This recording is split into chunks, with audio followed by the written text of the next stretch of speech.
모든 위대한 일은 작은 시작에서 출발한다. 뭔가 하고 싶은데 엄두가 안 나 못하고 있다는 사람들이 많다. 하지만 소수의 성공한 사람들은 다르다. 그들은 아무리 어려운 일에서도 쉽게 할 수 있는 작은 일을 찾아낸다. 그리하여 실패한 사람들이 엄두도 내지 못하던 큰 일을 해낸다. 엄두가 나지 않은 일을 착수하기 가장 좋은 전략은 일단 작은 일부터 시작하는 것이다. 해야 할 일을 미루고 있는 사람들은 이렇게 중얼거린다.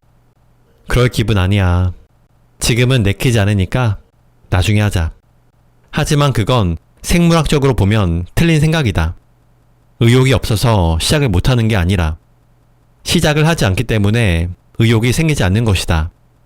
우리의 몸과 마음은 일단 발동이 걸리면 자동으로 작동하는 기계처럼 하기 싫던 일도 일단 하다 보면 그것이 계기가 되어 계속하게 된다. 이런 정신 현상을 작업 흥분 이론이라고 한다.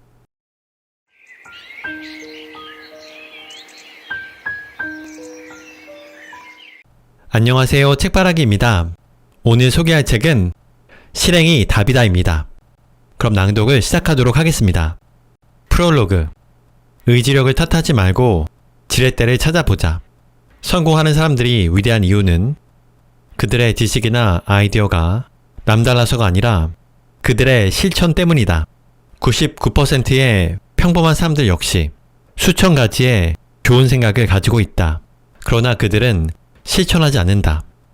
반면 1%의 특별한 사람들은 다르다. 그들은 생각을 반드시 행동으로 옮긴다. 실행력은 타고난 자질이 아니라 배우고 연습하면 누구나 개발할 수 있는 일종의 기술이다. 실행력이 부족한 것은 의지력의 문제가 아니라 아직 효과적인 방법을 배우지 못했기 때문이다. 사실 간절히 원하면 반드시 이루어진다거나 생생하게 상상하면 뭐든 이룰 수 있다고 철석같이 믿는 사람들 중에 크게 실패한 사람들이 의외로 많다. 상상이 현실이 되려면 반드시 충족시켜야 할 전제 조건이 있다. 성공으로 가는 경로를 찾아내야 한다는 것이다. 또한 그 과정에서 겪게 될 장애물을 예상하고 극복할 수 있는 방법을 갖고 있어야 한다. 이러한 루트를 찾아내는 작업을 경로 탐색이라고 하며 목표 달성 과정에서 해야 할 일과 겪게 될 장애물 및 그에 대한 대비책 등 모든 과정을 생생하게 상상하는 것을 과거지향적 시각화라고 한다. 결심을 끝까지 유지해서 목표를 달성하려면 낙관적인 태도뿐만 아니라 비관적인 태도도 반드시 함께 갖추고 있어야 한다. 문제의 핵심을 파악하라. 답이 절로 나온다. 윌리엄 브레이크는 행동하지 않는 사람의 생각은 쓰레기와 같다고 말했다.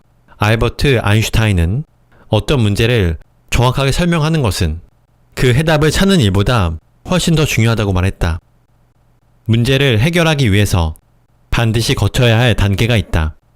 첫째, 문제가 있다는 사실부터 받아들여야 한다. 문제를 인식하는 것은 문제 해결의 가장 첫 단계이며 핵심 사항이다. 둘째, 문제를 제대로 정의해야 한다. 셋째, 다양한 해결책을 모색하고 그 중에서 가장 효과적인 전략을 선택해 실행에 옮겨야 한다. 성공과 행복의 열쇠가 무엇인지 찾아내기 위한 연구를 50년이나 수행했던 하버드 대학의 에드워드 벤필드 박사는 이렇게 그의 생각을 정리했다. 우리 사회에서 가장 성공한 사람은 10년, 20년 후의 미래를 생각하는 장기적인 전망을 갖고 있는 사람들이었다. 일본의 저명한 경영 컨설턴트인 간다 마사노리 역시 이렇게 말했다. 99%의 사람들은 현재를 보면서 미래가 어떻게 될지를 예측하고 1%의 사람만이 미래를 내다보며 지금 어떻게 행동할지 생각한다. 당연히 후자에 속하는 1%의 사람만이 성공한다. 그러므로 성공하는 것은 간단하다. 미래로부터 역산해서 현재의 행동을 선택하는 습관을 갖는 것이다. 노후 대비 역시 두 가지 스케줄링 중 한 가지 방법으로 접근할 수 있다. 30세인 두 사람이 65세에 은퇴한다고 가정해보자. 한 사람은 노후를 위해 매월 소득에서 생활비를 쓰고 남는 돈을 최대한 저축해야겠다고 생각한다. 그는 그렇게 노후를 대비하면 큰 문제가 없겠지 하고 막연히 낙관하고 있다. 다른 한 사람은 다르다. 그는 지금부터 35년 후 미래로 가서 은퇴 후 매월 생활비가 얼마나 필요한지를 따져본다. 그리고 그로부터 역산해 지금부터 얼마씩 저축해야 할지 계산을 뽑아낸다. 그는 은퇴 후에 현재 가치로 최소 월 300만원 정도가 필요할 거라고 판단한다. 매달 그 정도의 생활비를 쓸 수 있으려면 2억 3천만원 정도가 필요하다는 결론이 나온다.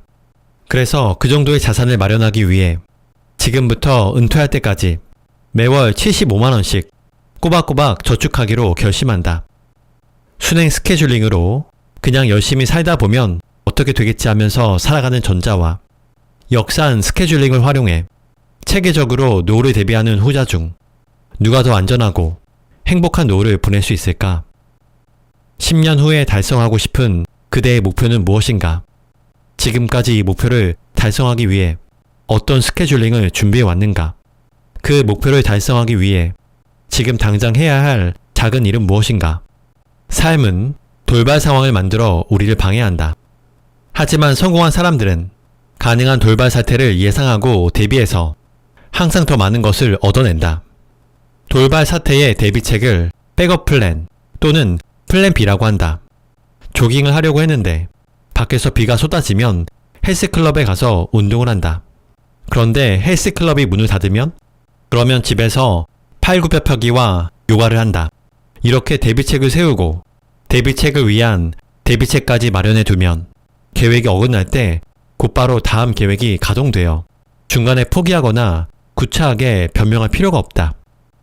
날씨를 선택할 수는 없다. 하지만 비가 오면 달리기 대신 아파트 계단을 오르내린다는 대비책을 선택할 수 있다. 면접관의 질문을 선택할 수 없다. 그러나 예상 질문과 답변을 만들어 볼 수는 있다. 고객을 선택할 수는 없다. 하지만 무례한 고객을 예상하고 대처 방법을 마련할 수는 있다. 데이트를 신청할 때 상대편의 승낙 여부는 우리가 선택할 수 없다. 하지만 상대의 반응을 예상하고 거절당할 때의 대비책은 준비할 수 있다. 우리에게 일어나는 일들을 우리 마음대로 선택할 수는 없다. 하지만 닥칠 일을 예상하고 대비하는 것은 얼마든지 선택할 수 있다. 결심을 중도에서 포기하는 것은 의지 박약이나 세상의 방해보다는 대비책을 제대로 마련하지 않았기 때문인 경우가 훨씬 더 많다. 최고의 경영자, 전쟁을 승리로 이끄는 장수, 위대한 정치가는 추진하는 일에서 상상할 수 있는 모든 나쁜 상황을 예상하고 이에 대한 예비 계획을 마련한다. 정복자 나폴레옹은 이렇게 말했다. 작전을 세울 때 나는 세상에 둘도 없는 겁쟁이가 된다. 상상할 수 있는 모든 위험과 불리한 조건을 과장해보고 끊임없이 만약이라는 질문을 되풀이한다. 전쟁에서 이기려면 가능한 모든 위험 요인을 찾아내 그에 대한 대비책을 마련해야 한다. 번복이 어려워지도록 결심을 공개하자. 결심이 흐지부지 되는 많은 이유 중 하나는 마음속으로만 은밀하게 다짐하기 때문이다. 사람들은 말이나 글로 자신의 생각을 공개하면 그 생각을 끝까지 고수하려는 경향이 있는데 이것을 공개선언 효과라고 한다. 그런데 결심을 공개적으로 선언하면 왜 번복하기 어려울까? 첫째, 말이 우리의 행동을 결정하기 때문이다. 사람들은 자신의 말과 행동을 통해 자신의 태도를 판단하게 되고 태도는 행동을 결정한다. 그러므로 말을 바꾸면 행동이 달라진다. 셋째, 스트레스를 줄일 수 있기 때문이다. 사람들은 자신의 말과 행동이 일치하지 않을 때 인지적 부조화 상태에 빠져 스트레스를 받게 된다. 세계적인 권투선수 알리도 마주치고 싶지 않은 상대와 싸워야 할 때가 있었다. 그는 자서전에서 자기의 비법을 공개했다. 그럴 때 나는 상대를 반드시 때려 눕히겠다고 공개적으로 선언한다. 그리고 약속을 지키기 위해 막강한 스파링 파트너를 구해 미친 듯이 연습했다. 공개 선언 효과를 극대화하기 위해 고려해야 할 점이 몇 가지가 있다. 첫째, 가능한 한 많은 사람들에게 공개해야 한다. 특히 잘 보이고 싶은 사람이나 체면을 지켜야 할 사람 앞에서 공개적으로 선언해야 한다. 둘째, 반복해서 공개해야 한다. 셋째, 극적인 효과를 원한다면 극적인 방법을 찾아보자. 내 독자 중 한 명은 한 달 안에 2kg을 빼지 못하면 점심 식사로 개 사료를 먹겠다고 공표했다. 3개월 만에 무려 10kg이나 몸무게가 줄었다. 넷째, 결심을 확실하게 실천하고 싶다면 공개 방법을 더 많이 찾아보자. 다섯째, 분명하게 선언하고 약속을 지키지 않았을 때 치러야 할 대가를 밝혀두자. 때가 되면 저도 금연을 해볼까 합니다. 하고 언제든 빠져나갈 수 있게 발가락만 살짝 담그면 안 된다. 다음과 같이 발을 뺄 수 없게 푹 담가야 한다. 저는 오늘부터 담배를 끊었습니다. 만약 담배를 한 대라도 피운다면 1000만원을 제가 가장 싫어하는 정당에 무기명으로 기부하겠습니다. 이처럼 결심을 구체적으로 선언하고 이를 지키지 못했을 때 치를 대가를 분명하게 제시해야 한다. 결심을 번복하고 싶다면 아무도 눈치채지 못하게 은밀하게 하라. 하지만 결심을 실천하고 싶다면 널리 선포하라. 번복할 가능성이 높은 결심은 더 널리 공개하라. 변화를 원하면서도 실천하지 않는 까닭. 사람들은 하나같이 변하고 싶다고 말한다. 하지만 그걸 실천하는 사람은 의외로 적다. 고통을 겪으면서도 사람들이 달라지지 못하는 이유가 뭘까? 아직은 충분히 고통스럽지 않기 때문이다. 변화가 일어나려면 반드시 절박한 이유가 있어야 한다. 변화를 원하면서도 변화하지 못하는 것은 현재 상황이 그리 절박하지 않고 간절하게 원하는 것도 없다는 뜻이다. 그 상태로는 절대로 변화에 성공할 수 없다.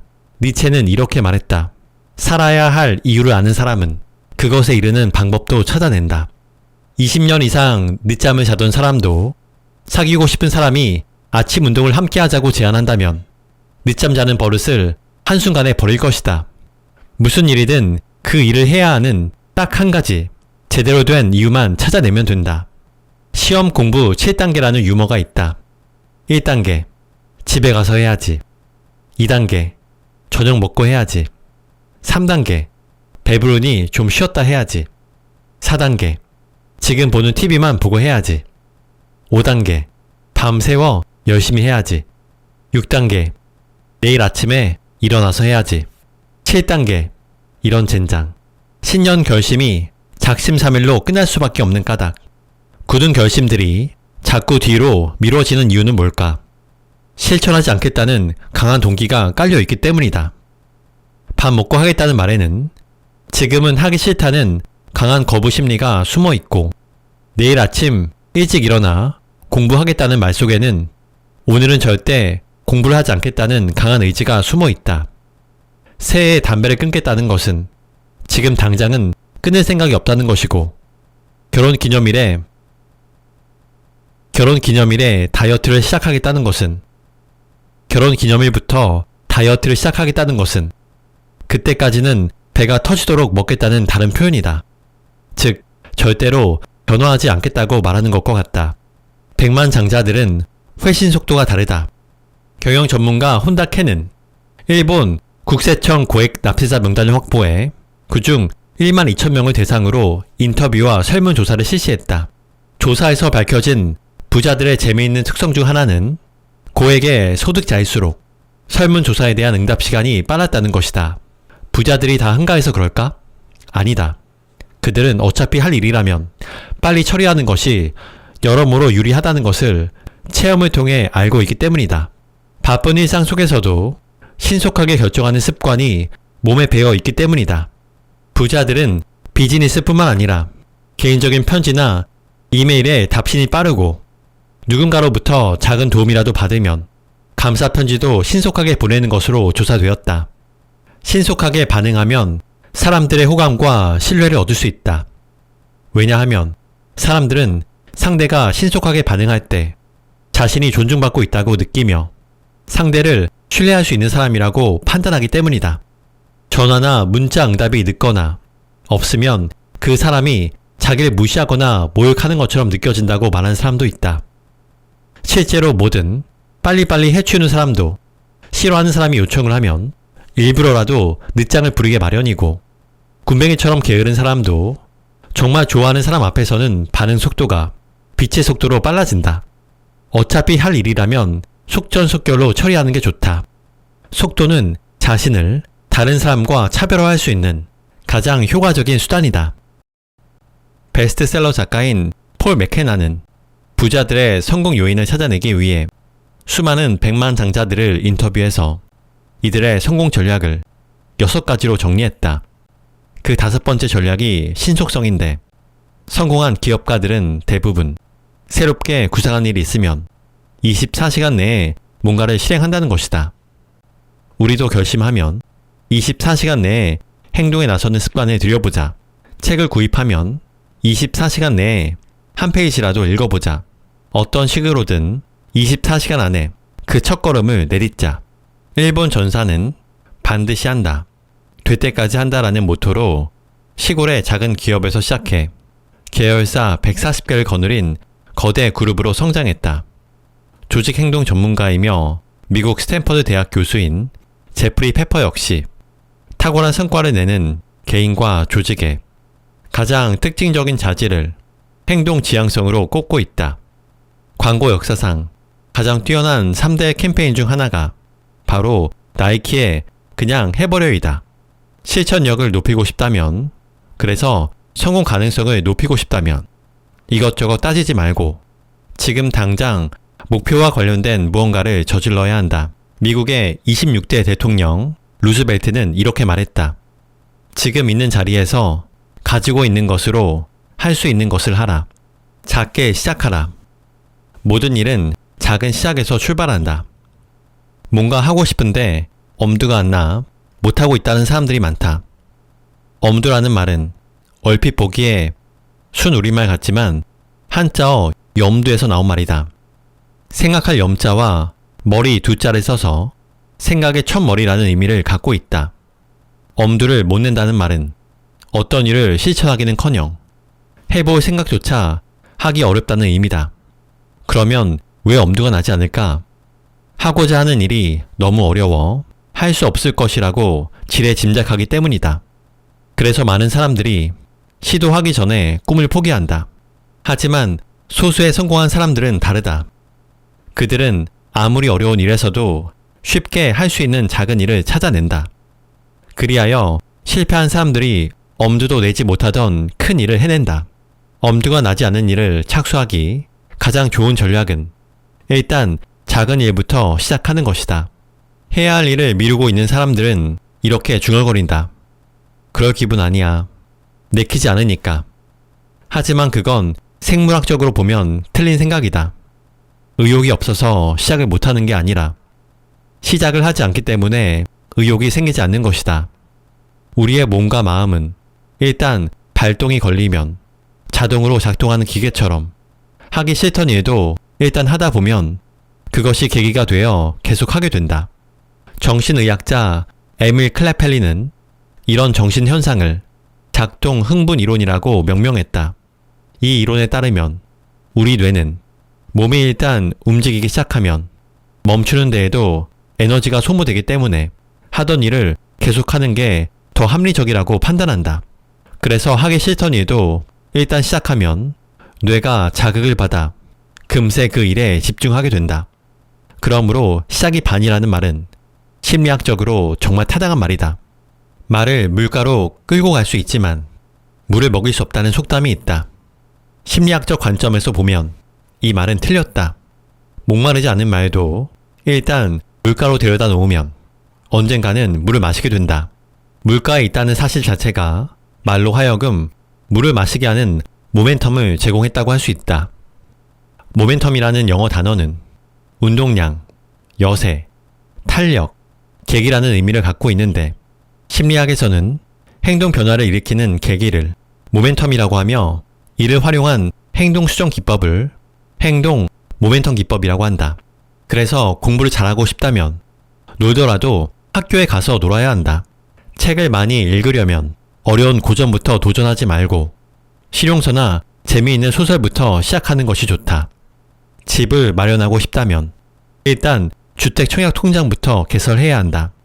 꿈을 이루기 위해 우리가 취할 수 있는 첫 번째 조치는 당장 실천할 수 있는 최소 단위의 일을 찾아내는 것이다. 미국과 유럽인들을 대상으로 한 여러 연구 결과들은 체중 조절의 정도와 소득 수준이 매우 밀접한 관계에 있음을 알려준다. 한 번의 성공은 우리의 머릿속에 이것을 해냈다면 저것도 할 수 있다는 생각을 심어 또 다른 성공을 불러오기 때문이다.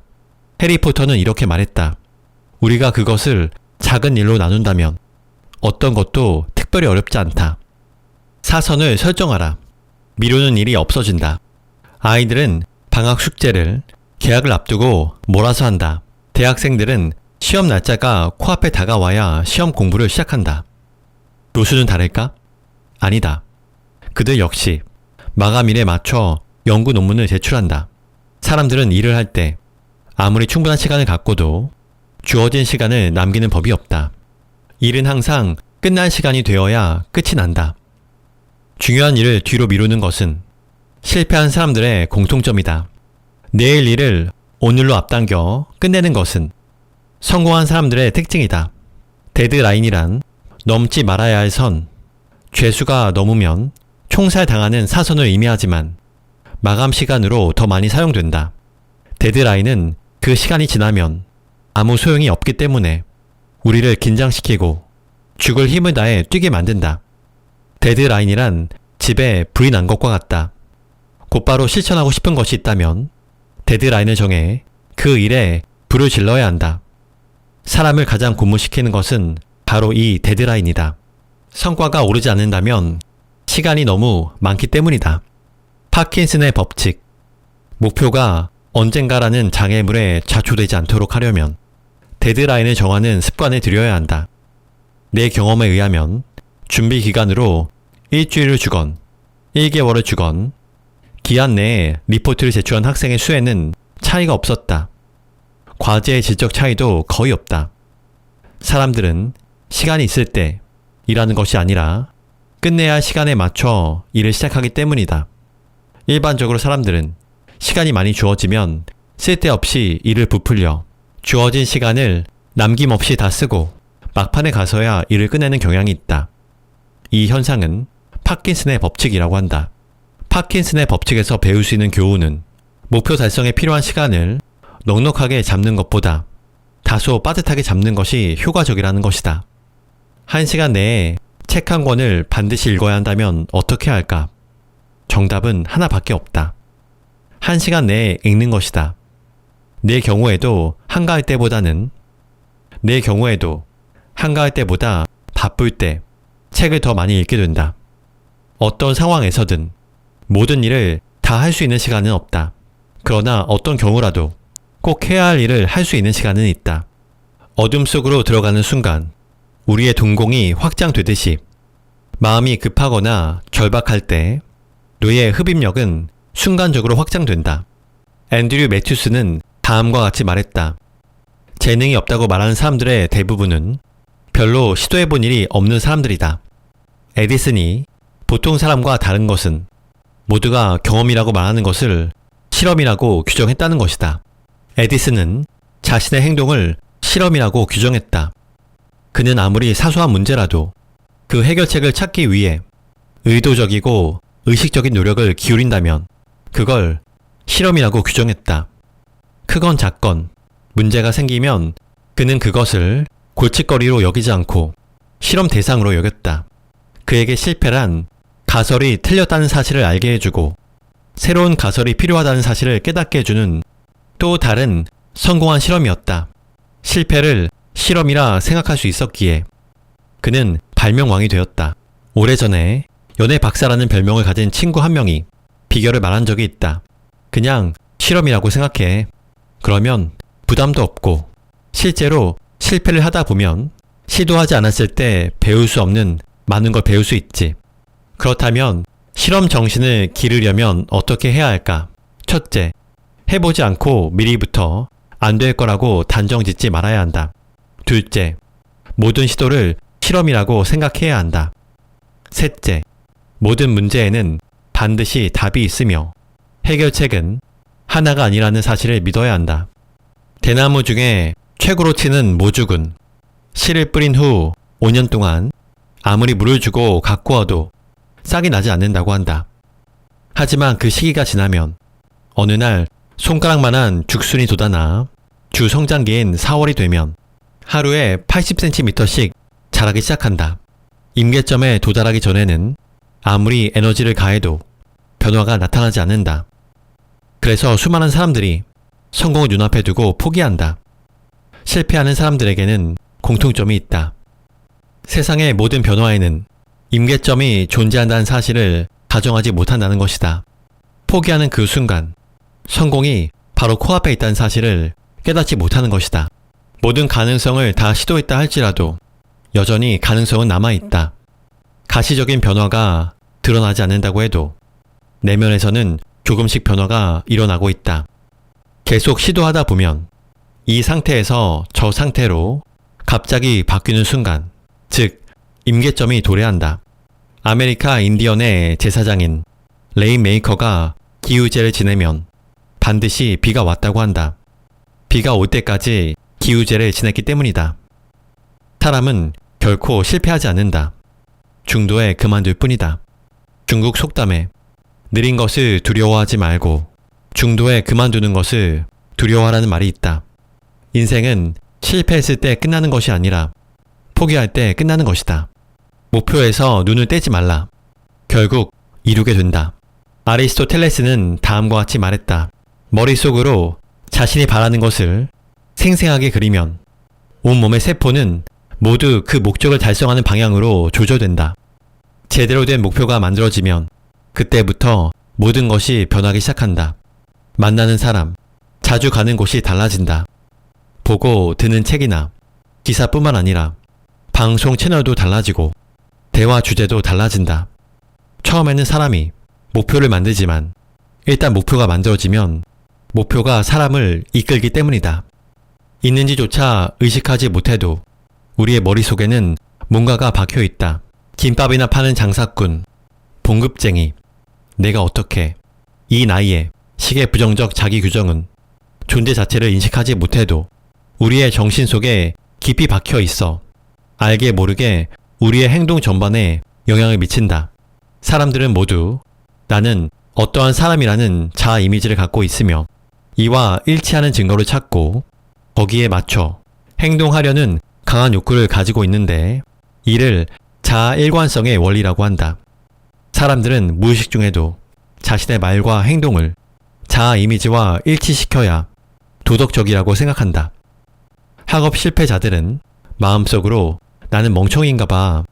나는 원래 철자에 약해. 나는 수학 개념이 부족해라고 중얼거리는 습관이 있다. 심리학자 콜린스도 학생들의 수학 성적은 수학적 자질보다는 그에 대한 믿음이 더 크게 좌우한다는 사실을 실험으로 확인했다. 나는 수학적인 머리가 없다고 자기를 규정하면 틀림없이 수학을 못하게 된다. 지금과는 다른 모습으로 살고 싶다면 그냥 자신을 원하는 사람의 모습으로 규정해버리면 된다. 책을 많이 읽고 싶다라고 소망하지 말고 나는 일주일에 책을 한 권 이상 읽는 사람이다 라고 자신을 규정하자. 실천을 잘하고 싶다면 자신이 의지박약자라는 생각을 털어내고 나는 결심을 하면 반드시 실천하는 사람이라고 단호하게 규정하면 된다. 나는 아침형 인간이 아니다 라고 규정하면 남보다 일찍 출근하는 것은 영원히 불가능하다. 우리의 인식이 맞든 틀리든 우리 모두는 자신의 믿음과 일치하는 방식으로 행동하기 때문이다. 지금까지와 다른 삶을 살고 싶다면 이전과는 다르게 자신을 규정해야 한다. 더 큰 일을 하고 싶다면 우리 자신을 더 큰 존재로 규정해야 한다. 세네카는 이렇게 말했다. 우리가 어떤 일을 감히 하지 못하는 것은 그 일이 너무 어렵기 때문이 아니라 어렵다는 생각에 사로잡혀 그 일을 시도하지 않기 때문이다. 퇴로를 차단하라. 저축하겠다고 다짐했는데 왜 카드 빚을 지게 될까? 카드를 갖고 다니기 때문이다. 하지 않겠다던 음주운전을 왜 다시 하게 될까? 자동차 열쇠를 갖고 술을 마시기 때문이다. 19세기 프랑스의 최고의 작가 빅토르 위고는 글을 쓸 때면 하인에게 옷을 몽땅 벗어주어 해가 진 다음에 가져오라고 했다. 놀고 싶은 유혹을 차단해 글을 쓸 수밖에 없도록 자신을 촉박하기 위한 것이었다. 그들은 아무리 좋은 의도라도 당장의 쾌락 앞에서 쉽게 무력화될 수 있음을 잘 알고 있다. 쓰고 남은 돈을 저축한다고 생각하면 절대 돈을 모을 수 없듯 시간이 남을 때 공부한다고 생각하면 영원히 공부할 수 없다.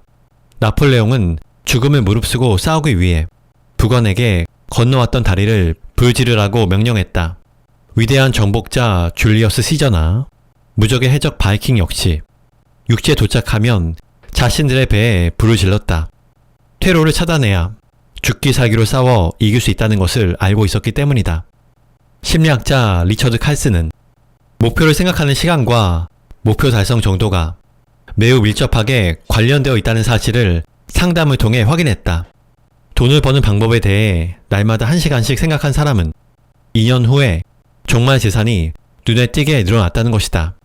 한국 최초로 부자학을 대학에서 공식 과목으로 개설한 한동철 교수는 그의 저서에서 이렇게 말한다. 부자들은 하루 24시간 중 눈을 뜨고 있는 17시간 정도를 부자가 되겠다는 부자의 관점에서 생활한다. 하지만 보통 사람들은 1시간 정도만 그렇게 한다. 모든 구기 종목에는 공에서 눈을 떼지 말라는 대원칙이 있다. 결국 우리는 자신이 날마다 생각하고 행하는 그런 사람이 된다.